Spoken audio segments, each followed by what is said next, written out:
Hola chicos, bienvenidos nuevamente al curso de preparación para Convivems 2020. Esta ocasión estaremos hablando de la asignatura de Formación Cívica y Ética. Los profesores de esta asignatura les ayudaremos a analizar los reactivos 117 al 128 de su examen muestra. Así que comencemos. Con la pregunta 117, que dice, selecciona el caso en donde solo al interesado le compete tomar decisión. En este caso significa que solo una persona podrá tomar la decisión sin depender de otras terceras personas. Veamos los incisos. A. Ernesto sabe que es urgente cambiar el auto. Más pronto debe pagar las inscripciones de sus hijos y no está seguro de que su esposa pueda obtener un préstamo. B. Marta irá a una fiesta el sábado. Será una cena muy importante, pero hace tiempo que su padre se encuentra tan enfermo que teme que suceda lo peor durante su ausencia. C. Los tinacos del edificio donde vive Andrea ya están algo deteriorados y la chapa de la puerta principal está descompuesta. Sin embargo, el dinero no alcanza para arreglar todo al mismo tiempo. D. Ignacio recibió una invitación para ir al concierto de su grupo preferido con sus amigos del salón de clase. Pero como termina muy tarde, alguien debe recogerlo a la salida. Entonces, vamos a empezar analizando cada uno de estos incisos y así ir descartando hasta tener la respuesta correcta. Vamos uno por uno.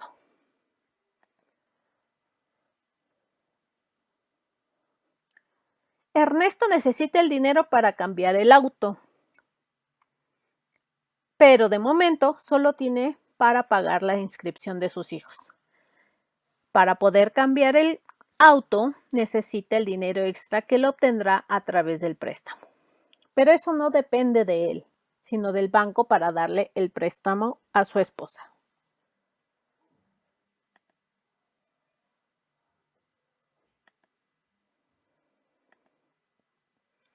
Vamos con el inciso B. Marta irá a una fiesta el sábado. Será una cena muy importante. Pero hace tiempo que su padre se encuentra tan enfermo que teme que suceda lo peor durante su ausencia. En este caso, la decisión es solo de ella, ya que la enfermedad de su padre no es una opción o una decisión de ponerse mal. Ella deberá correr el riesgo de ir o no a la cena. C. Los tinacos del edificio donde vive Andrea pues ya están deteriorados y la chapa de la puerta principal está descompuesta.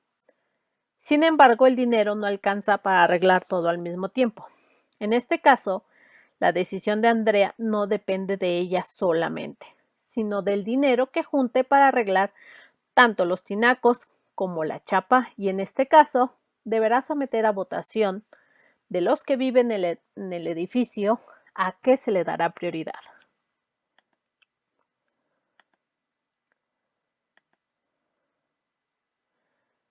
D. Ignacio recibió una invitación para ir al concierto de su grupo preferido con sus amigos del salón de clase. Pero como termina muy tarde, alguien debe recogerlo a la salida. En este caso, Ignacio depende de que alguien vaya a recogerlo a la salida. Y eso no depende de él, nada más. Depende de a quién le pide el favor para que pueda pasar por él. Entonces, tomando en cuenta todas estas opciones, nos quedamos con que solo la B es la respuesta correcta. Porque la decisión solo depende de Marta de ir o no a la cena. La enfermedad de su padre, bueno, eso ya estaba desde antes y ella no puede tomar decisión al respecto de si se vaya a poner mal o no su padre. Entonces, correrá el riesgo si va a la cena o se queda a cuidar a su padre. Gracias. Reactivo 118. De los siguientes enunciados, ¿cuál expresa una valoración estética? Tenemos, inciso A, me encantó la armonía, el equilibrio y la proporción con que estaban diseñados los vestidos en esa tienda de moda. Inciso B, considero que la lucha por los derechos humanos es justa y de valor universal, sin presencia de tintes políticos. Inciso C, me parece que no debemos de perder de vista la empatía y la comprensión que nos debemos unos a otros. Inciso D, no creo que Juan haga bien al mentir tanto a su esposa respecto al sueldo que gana. Ella trabaja demasiado. Para poder contestar esa pregunta, tenemos que recordar que los valores son el mayor o menor aprecio que se tiene de las cosas, animales o hechos. Y tenemos tres tipos. El primero es el estético, que es solo relacionado con el arte o la belleza y tiene que ver con la sensibilidad a las emociones. Por ejemplo, una obra de arte, como lo vemos aquí, la Mona Lisa. Cuando hablamos de valores económicos, tiene que ver con lo valioso que nos parecen los objetos. Algunos cobran valor a partir de lo que se presentan y otros valen por sí solos. Es decir, cuando hablamos de valores económicos, es más tangible, ya que todo va a depender de nuestra perspectiva económica. Puede ser un teléfono de la marca más cara como un teléfono que no tiene una marca reconocida, pero si esos tienen las mismas funciones, deberían valer lo mismo. Pero de acuerdo a los valores económicos, es considerado mejor es el que es de marca reconocida. Cuando hablamos de valores morales, son aquellos que guían la conducta como principio del deber ser, teniendo como cordura a la conciencia. Se dicen que son autónomos. Esto podemos tener de ejemplo el respeto, la amabilidad, el cariño, la alegría, la cortesía, lo que es la amistad. Ahora bien, entonces, nuestra pregunta que decía, de los siguientes enunciados, ¿cuál expresa una valoración estética? Nuestra respuesta correcta es el inciso A. Me encanta la armonía, el equilibrio y la proporción con que estaban diseñados los vestidos en esa tienda de moda.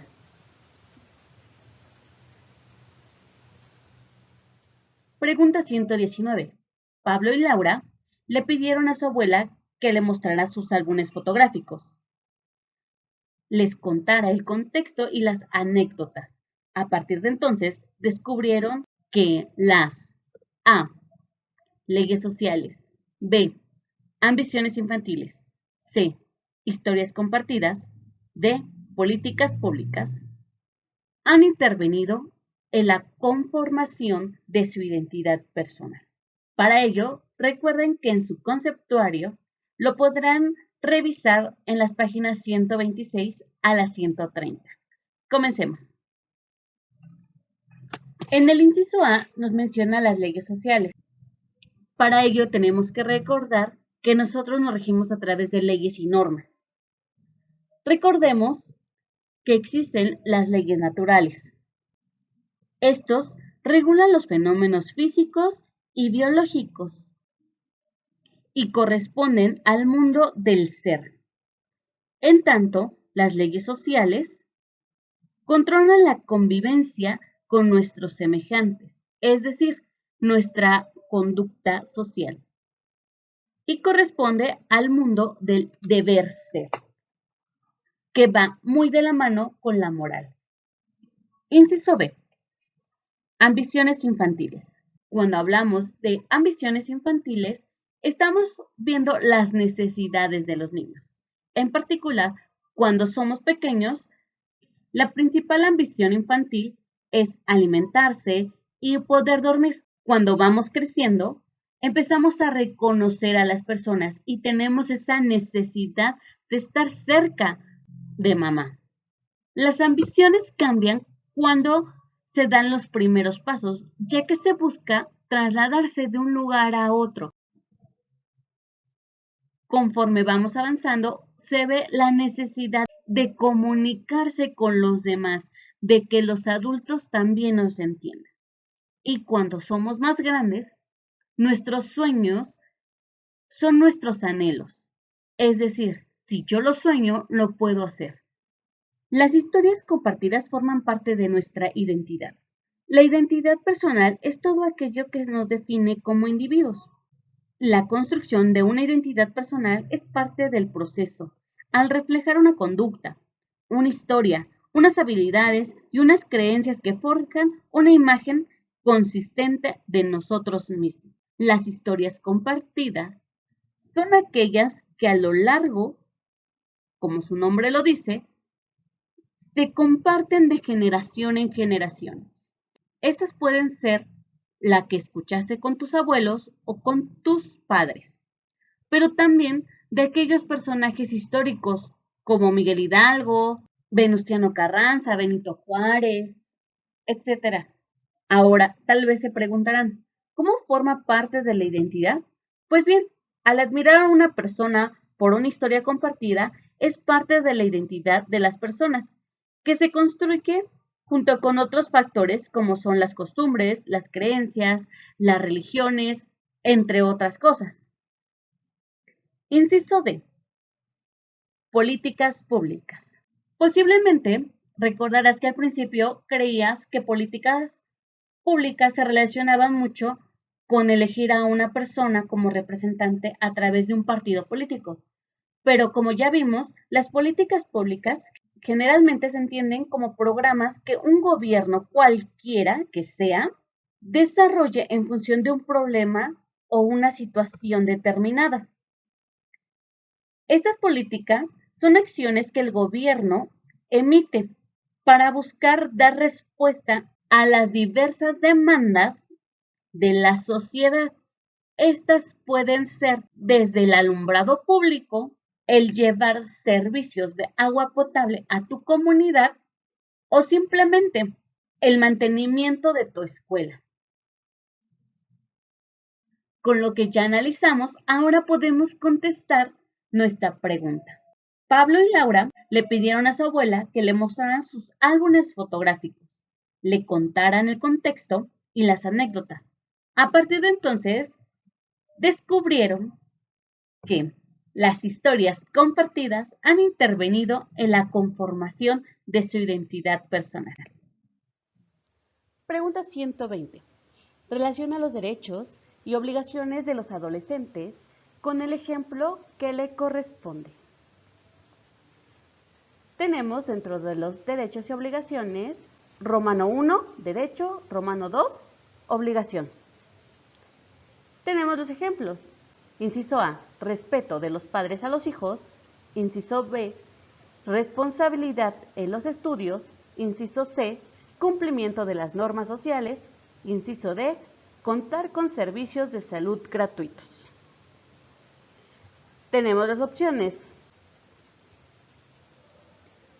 Ahora analicemos. Este es un tema correspondiente a participación y ciudadanía democrática, en el cual, tomando como referencia que un derecho es una norma legal justa que brinda seguridad, bienestar, protección y son obligatorias para los individuos, que le permiten alcanzar su desarrollo pleno para hacer uso de sus facultades y cualidades. En tanto, una obligación como norma que se tiene que respetar, seguir, cumplir con una conducta adecuada como ciudadano. Por lo que nuestra pregunta 120, que dice relaciona los derechos y obligaciones de los adolescentes en el ejemplo que corresponde, tenemos un derecho va con el inciso A, que dice respeto de los padres a los hijos, y el inciso D, contar con servicios de salud gratuitos. Por lo tanto, una obligación será el inciso B, responsabilidad en los estudios, e inciso C, cumplimiento de las normas sociales. Por lo tanto, nuestra respuesta es el inciso A. Reactivo 121. Cuando se lleva a cabo actividad sexual entre dos personas sin aceptación de una de ellas, tiene lugar un inciso A, acoso, inciso B, abuso, inciso C, estupro, inciso D, incesto. Para resolver esta cuestión, es necesario conocer los conceptos o definiciones de cada una de las opciones que nos dan, pero antes de abordarlas es importante mencionar los contenidos que deberás revisar en tu conceptuario, así como tus apuntes de la asignatura.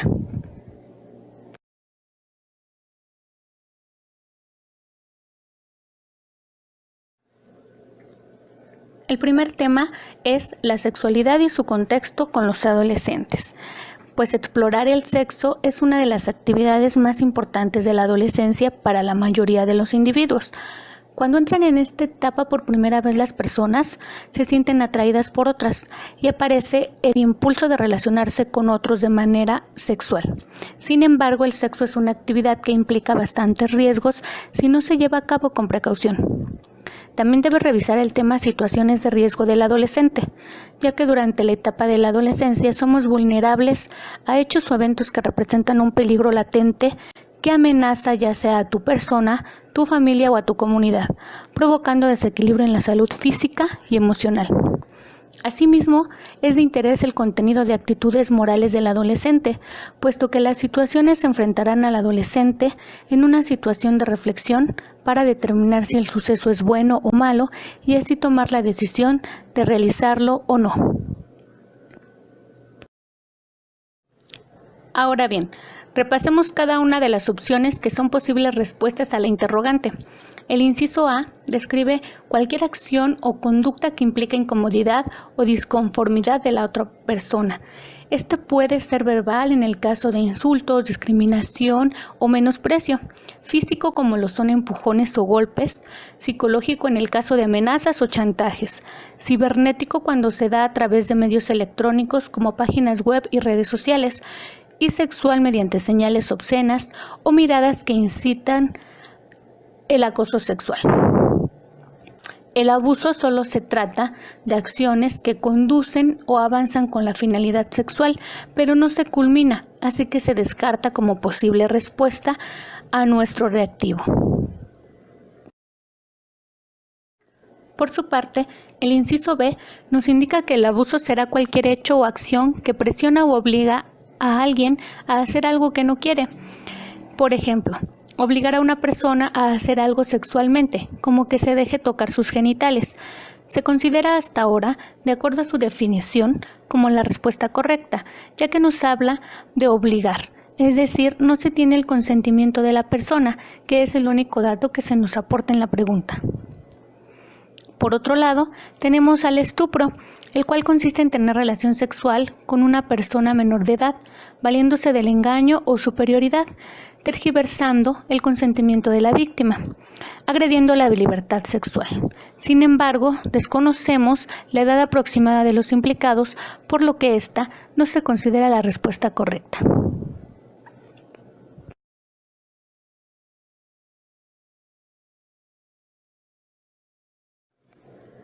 Ya por último, encontramos en el inciso D al incesto, que es aquella relación amorosa sexual consensuada con alguien de la misma familia, con quien se comparte un lazo consanguíneo directo. Al igual que el inciso anterior, desconocemos la relación entre los implicados, por lo cual no sería la respuesta buscada.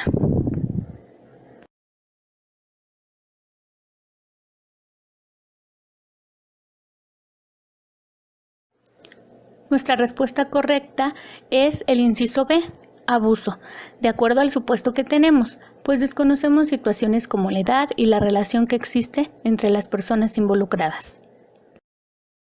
Ahora chicos, a continuación les voy a exponer la pregunta 122 de su examen, la cual dice: en una democracia, el método que permite resolver las diferencias en la toma de decisiones se fundamenta en el principio de igualdad, mayoría, utilidad o equidad. Estas son nuestras opciones. Ahora vamos a recordar rápidamente que el término democracia se refiere al gobierno del pueblo por el pueblo. ¿Qué quiere decir? Que nosotros, en nuestra calidad de ciudadanos, vamos a elegir libremente a nuestros gobernantes a través del voto. Recordemos, chicos, que a partir de los 18 años nosotros adquirimos la calidad de ciudadano. Ahora, vamos a descartar nuestras opciones.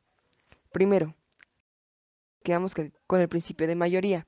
¿Qué quiere decir? Que nosotros, al ser mayoría los que votamos por algún representante o bien por algún partido político, a esto se va a hacer valer, se va a hacer respetar y va a ser libremente democrático nuestra manera de ejercer el voto.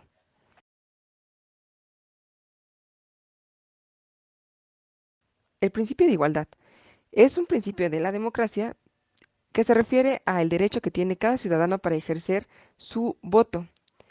¿Qué quiere decir? Que aquí todos los votos valen lo mismo, un voto, tal cual. No vale más dependiendo o no vale menos dependiendo de la clase social, el nivel de estudios o dónde vivamos. El voto va a valer lo mismo para todos. Ahora, el principio de equidad. A este se refiere a preservar la integridad del ciudadano y promover un nivel horizontal en la sociedad en deberes y derechos. ¿Qué quiere decir? Que mi voto únicamente va a valer uno.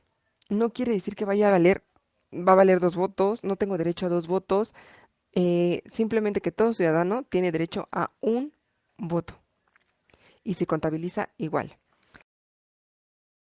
Ahora tenemos el concepto de utilidad. Este concepto de utilidad no es un principio de la democracia. Entonces vamos a descartarlo de inicio. Ahora, em, si bien por una mayoría es como se elige a los representantes de un país, también es este quien nos va a representar y nos vamos a organizar de esa manera, democráticamente. El espacio físico dentro del cual se ejerce el poder estatal y define los límites de independencia frente a otros estados es... lo primero que me viene a la mente cuando veo estas opciones es hablar sobre los elementos del Estado mexicano, que son territorio, población y gobierno. Incluso el propio concepto de Estado enmarca estos tres factores. El Estado es el conjunto de personas o población que residen en un mismo territorio, organizado jurídicamente por medio de leyes escritas bajo un gobierno común que ejerce el poder. El Estado es el encargado de mantener el orden y garantizar a todos sus miembros sus mismos derechos. Vamos a empezar con su concepto de territorio. El territorio es el elemento físico-geográfico donde se asienta una población. Está separado por límites de independencia. Este concepto me recuerda la pregunta que estamos revisando. Y está constituido por un espacio terrestre, que es el que vemos aquí, que está conformado por los estados de la federación. El subsuelo, aquí tenemos un pozo petrolero que nos recuerda que el subsuelo es parte del territorio nacional. El espacio marítimo, incluso las islas que están cercanas a nuestra nación, y el espacio aéreo, que cubre todo el territorio nacional. Todos estos son los elementos del territorio. La población es el elemento humano del Estado. Son las personas que habitan un territorio. Y aquí se me viene a la mente un concepto que viene también en la pregunta, un concepto social, que es el de nación. Cuando esta población comparte una lengua, una cultura, una historia, tradiciones, costumbres, se dice que forman parte de una nación. Y el gobierno es el órgano integrado por personas o autoridades que ejercen el poder del Estado, dictando, aplicando y exigiendo el cumplimiento de las leyes. El Estado mexicano vive en una democracia. Muchas de las autoridades que nos representan justamente son electas democráticamente. A continuación vamos a ver las otras opciones que nos dan en la pregunta. La región.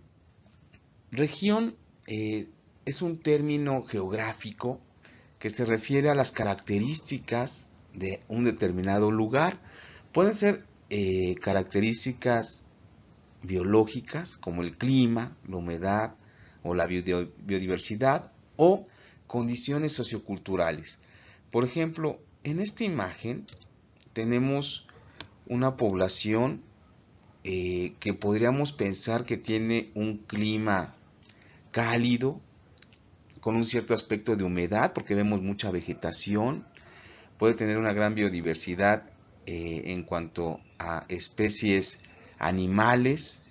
Entonces, esas son características de una región. Podemos pensar que es una región rural, porque vemos al fondo casas con estas características, y a lo mejor eso nos puede ayudar a entender a qué se dedica esta población. Podría ser población que se dedica a la agricultura y a la ganadería. La nación es, como les comentaba en una sección anterior, un concepto social. Es un concepto relacionado con las características de esa población en cuanto a aspectos que los unifican, como el idioma, la raza, las costumbres, la identidad histórica, las tradiciones, etc. Por ejemplo, en esta imagen vemos algunas características de este lugar, que es nuestro país, como la bandera nacional, las pirámides que representan nuestra historia. Vemos por acá una calaverita de Día de Muertos, que es una gran tradición nacional, una guitarra que puede significar nuestra cultura, etc. Vemos también el concepto de lugar. Es un concepto muy abstracto, es un concepto grande, que puede abarcar un gran territorio como un continente, o una determinada zona como un estado, o un lugar más concreto como una escuela, o un lugar pequeño como un aula, una habitación. Es un concepto, como les comentaba, muy abstracto, que se aleja mucho de la definición original. Tomando como referencia estos aspectos, podemos deducir que el espacio físico dentro del cual se ejerce el poder estatal y define los límites de independencia frente a otros estados es el territorio. Bueno, muchas gracias. Que tengan un buen día.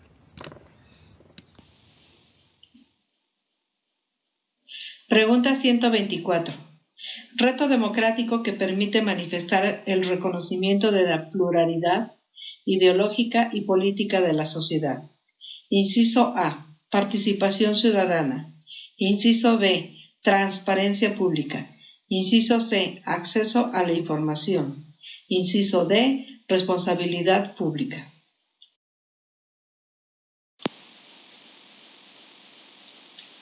Analicemos la pregunta.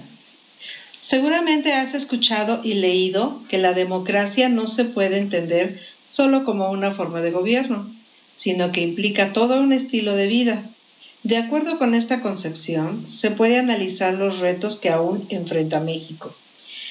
El gran reto de la democracia es que todos decidan en bien de todos. La dificultad que encierra la democracia al cabo de un tiempo demuestra que es el estilo de vida que más respeta y hace valer la dignidad de la persona y sus derechos. Logra mayor cohesión social y hace madurar a sus integrantes en responsabilidad y capacidad de diálogo. El marco fundamental que establece los límites y cauces para la participación ciudadana es la Constitución. Se puede decir que la Constitución promueve y legisla la participación, pero es el individuo quien decide participar en la construcción de la vida común.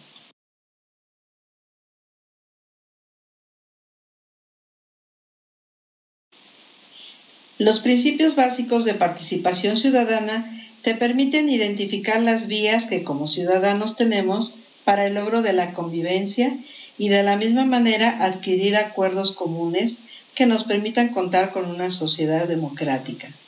Los principios de la participación ciudadana son legalidad, respeto, corresponsabilidad, tolerancia, pervivencia, sustentabilidad, solidaridad y democracia. Para formar parte de la vida política de nuestra nación, es un deber y un derecho que como ciudadanos tenemos y debemos conocer, para así poder exigir a nuestros representantes que se defiendan los intereses comunes y que se busquen acuerdos para beneficio social, económico, cultural y político en pro del desarrollo de nuestra sociedad. La participación social en la vida democrática, en beneficio de la sociedad, conforme a objetivos y metas claras, con libertad y responsabilidad, comprometidos en la búsqueda del cumplimiento de objetivos comunes, informados y conscientes del compromiso que asumimos, con una actitud que sea producto de la razón y la reflexión, con la tolerancia a las opiniones y actitudes y decisiones de los demás, de manera coordinada con otros. Vivir en democracia requiere que tú como miembro de la comunidad aprendas a practicar la tolerancia, a trabajar en grupo y a colaborar proponiendo soluciones a los problemas cotidianos. Para resolver los problemas en un contexto democrático, se considera como condición que todos los miembros tengamos la posibilidad de participar, organizarnos en grupos y tomar decisiones en forma solidaria para lograr un objetivo en común. Democracia en la vida diaria y en la vida política. Reto democrático que permite manifestar el reconocimiento de la pluralidad ideológica y política de la sociedad. Inciso A. Participación ciudadana.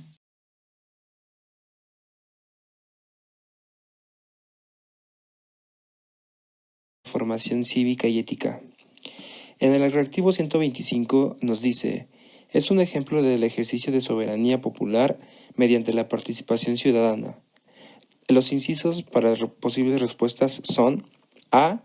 Contribuir en la quema de urnas en las votaciones locales. B. Designar diputaciones por mandato presidencial. C.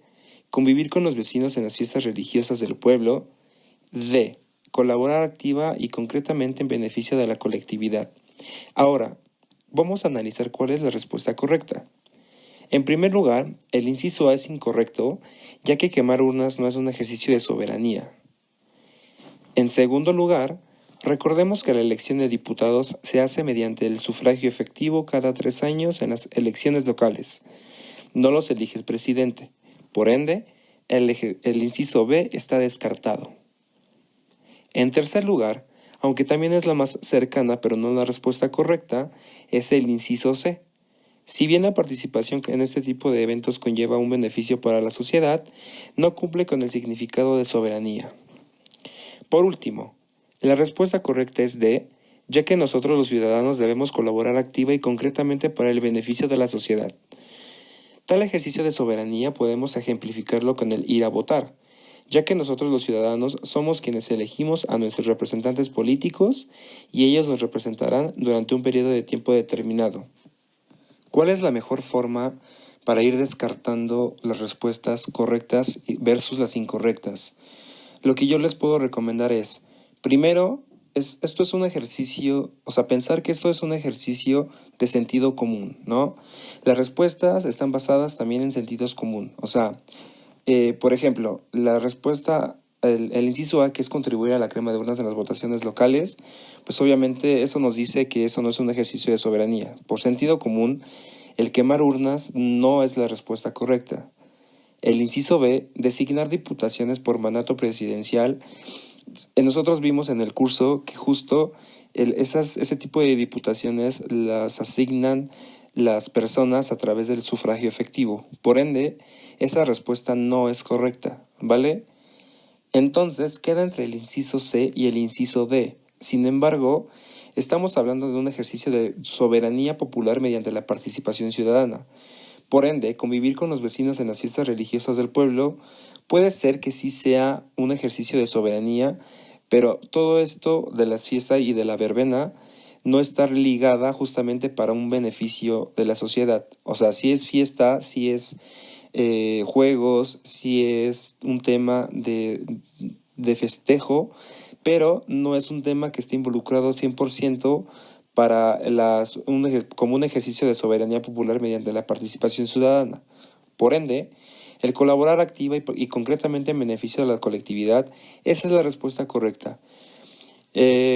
Como por ejemplo, ya lo vimos, ir a votar, por ejemplo, ayudar a la recolección de la basura, por ejemplo, el tema de ayudar a pintar la acera, etcétera, ¿sale? Entonces, eso es un ejercicio es mental, ¿no? Puede ser un ejercicio de mental, de sentido común. Por ende, yo les recomiendo que vayamos descartando primero las preguntas que estén, que sean incorrectas, versus las correctas, ¿vale?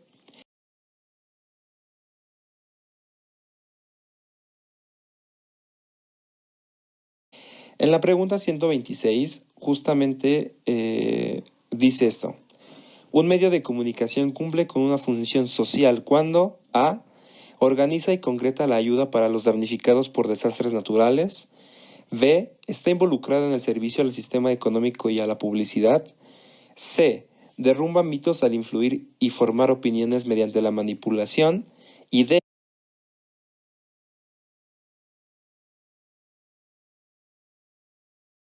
Estamos descartando primero las preguntas que estén que sean incorrectas, versus las correctas, ¿vale? En la pregunta 126, justamente dice esto.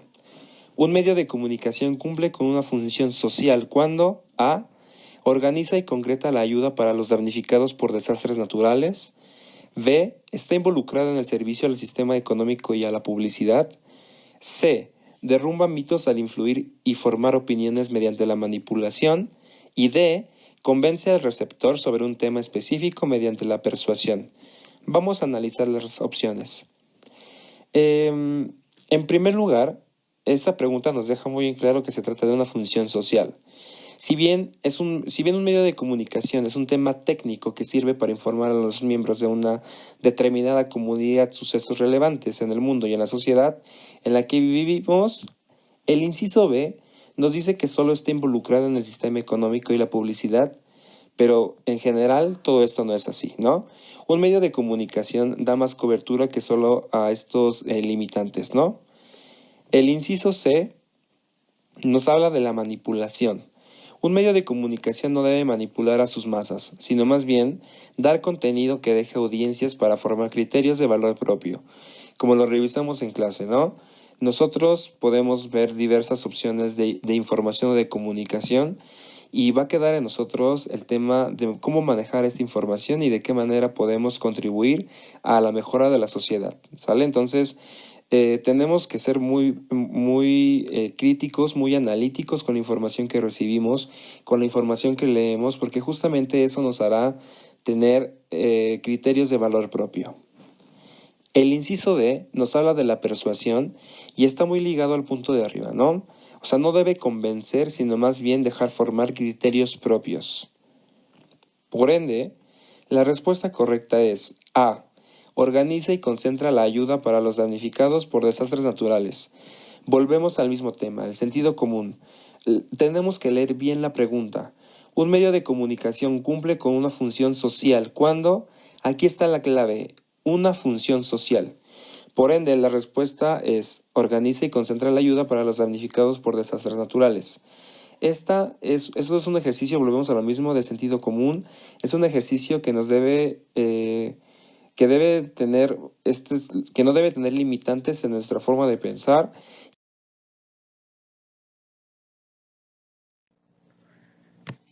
El reactivo 127 dice: en la escuela de María se ha pedido a los alumnos que recolecten envases de plástico para llevarlos a reciclar. Esta es una acción encaminada al cuidado del entorno y las opciones de respuesta son: inciso A, natural; inciso B, cultural; inciso C, económico; inciso D, social. Este reactivo corresponde al tema participación ciudadana en las dimensiones política, social y civil y sus implicaciones en la práctica. por lo que conviene recordar cómo se organizan los ciudadanos y el tipo de actividades en las que participan. Para hacerlo vamos a ver dos grupos de imágenes. Este es el primer grupo. Tenemos 3 imágenes. En la primera es un grupo de jóvenes organizados para reforestar. En la segunda imagen podemos ver a unos jóvenes organizados para limpiar las calles. En la imagen 3 podemos ver a otros jóvenes entregando víveres después de un sismo. Ahora piensa en las siguientes preguntas que te ayudarán a identificar las características de uno de los tipos de participación ciudadana. ¿Qué tienen en común las imágenes? ¿Qué acciones realizan las personas? ¿Por qué crees que las realizan? ¿Esas acciones son su responsabilidad? ¿Qué fue lo que los impulsó a actuar? La respuesta a estas preguntas es la siguiente. Tenemos aquí a varios grupos de personas que están involucradas en una actividad que beneficia a todos. Participan porque sienten la responsabilidad de contribuir a mejorar su entorno social. Aquí tenemos el segundo grupo de imágenes. Obsérvalas.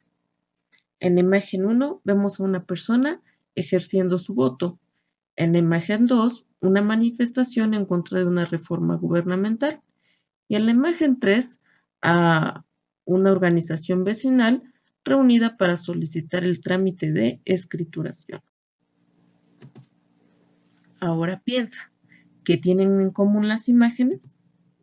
¿Qué acciones realizan las personas? ¿Por qué crees que las realizan? ¿Esas acciones son su responsabilidad?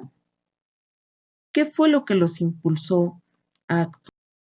Bueno, en este segundo grupo de imágenes vemos a personas organizadas para seleccionar o exigir el cumplimiento de sus demandas hacia el gobierno, que resultará en beneficios individuales y también colectivos. Respecto a esta pregunta, ¿qué tienen en común el primer grupo de imágenes con el segundo grupo? Y la pregunta, ¿qué es diferente? Podemos decir lo siguiente. En los dos grupos de imágenes vemos ejemplos de participación ciudadana, es decir, la toma de decisiones responsables para mejorar la situación en el entorno, ya sea escolar o social, que debe de hacerse de una forma responsable, con una actitud crítica y comprometida para tener resultados con un mayor impacto en la sociedad. La diferencia entre ambos grupos de imágenes es que en uno se presentan acciones propias de la participación política y en otra de la participación social. La participación política se refiere a la participación individual o colectiva encaminada a decidir respecto al gobierno y los gobernantes que se desean tener, así como cuestionar las acciones ejercidas por el gobierno que benefician o afectan a una sociedad. Por lo general, esta participación ocurre en un ambiente libre de presiones o de recompensas. Sin embargo, en otras puede ser complicado. En el caso de la participación ciudadana, esta consiste en un grupo de personas que se organiza para realizar determinadas acciones con la finalidad de lograr determinados objetivos comunes o enfrentar problemáticas que afectan al conjunto de la comunidad. Por lo tanto, ya que María y sus compañeros se reúnen para solucionar un problema de su contexto cercano, que surge debido a vivir en grupo y les afecta a todos, pues la acción realizada está encaminada al cuidado del entorno social. Por lo tanto, la respuesta es el inciso D, social. En el reactivo 128 se hace la pregunta: ¿cuáles son las características de la negociación en la resolución y manejo de conflictos? Para contestar la pregunta, debes de seleccionar las características correspondientes a la negociación. En el 1 romano tenemos escuchar y ser escuchados. 2 romanos, protección de los intereses personales. 3 romano, tolerar las diferentes ideas. 4 romano, voluntad para establecer compromisos. Y 5 romano, defender la postura personal. Y aquí tenemos las opciones de respuesta. Para contestar correctamente, es necesario recordar qué es un conflicto y las características. Un conflicto será aquella contraposición o disputa en relación a un conjunto de necesidades, valores o intereses de personas o grupos de personas. De no resolverse puede provocar un conjunto de respuestas negativas mutuas o hasta comportamientos destructivos. En esta imagen podemos ver un ejemplo de un conflicto gubernamental con el grupo del EZLN. Siempre que existan personas, van a haber conflictos. Estos se clasifican en interpersonales y sociales. Y en la mayoría están involucradas varias partes con diferentes motivos. La negociación es un medio para controlar el conflicto y resolverlo de forma no violenta. ¿Qué es la negociación? La negociación consiste en el diálogo entre las partes involucradas para buscar soluciones que respondan a las necesidades, intereses y valores que dan forma a sus objetivos. Para poder negociar, se requiere de poner en práctica diferentes habilidades que permitan llegar a acuerdos satisfactorios. A continuación, se mencionan cuáles son las habilidades para la negociación. Tenemos que escuchar activamente. Esto significa oír con atención las razones de los demás para hacer preguntas en donde se considere necesario para entender. Otra habilidad es la asertividad, que consiste en la capacidad de expresarse sin agredir o descalificar al otro. La empatía significa ponerse en el lugar del otro para comprenderlo con el fin de vislumbrar una conciliación. Y la toma de perspectiva, que nos permite reconocer que miramos desde un punto de vista particular las condiciones que dan forma al conflicto, así como las soluciones que imaginamos para el mismo. Por otro lado, las actitudes que impiden la negociación son las siguientes. Una postura egocéntrica, es decir, no respetar los sentimientos, los derechos o intereses del interlocutor. La falta de autocontrol, que consiste en el expresar las opiniones y decisiones de forma hostil, amenazadora o exigente. La necesidad de tener siempre la razón, es decir, centrarse en la postura personal. Y si el otro discute su criterio, entonces se genera un problema. También tenemos las conductas verbales agresivas, como las amenazas, el sarcasmo, quitar la palabra. Con estas dos tablas podemos identificar en la lista de opciones que nos da el reactivo cuáles corresponden a una característica de la negociación y cuáles no deberíamos de considerar en respuesta al reactivo. Por lo tanto, el 1 romano, escuchar y ser escuchados, se considera una característica de la negociación. El número 2 romano, la protección de los intereses personales, es una característica más acorde con las actitudes que impiden la negociación. El número 3 romano, tolerar las diferentes ideas, se considera una característica de la negociación. El número 4 romano, voluntad para establecer compromisos, coincide con las habilidades para la negociación que vimos en la tabla anterior, por lo tanto, también se considera una característica. Y el número 5 romano, defender la postura personal es una actitud que impide la negociación. Por lo tanto, el número 1, 3 y 4 de las opciones que nos da el reactivo son consideradas características de la negociación en la resolución y manejo de conflictos. Por lo tanto, la respuesta es el inciso B. Pues bien, hemos llegado al final de esta sesión de formación cívica y ética. Por favor, no duden en escribir sus comentarios o inquietudes de la materia en el chat de la escuela. Éxito, chicos.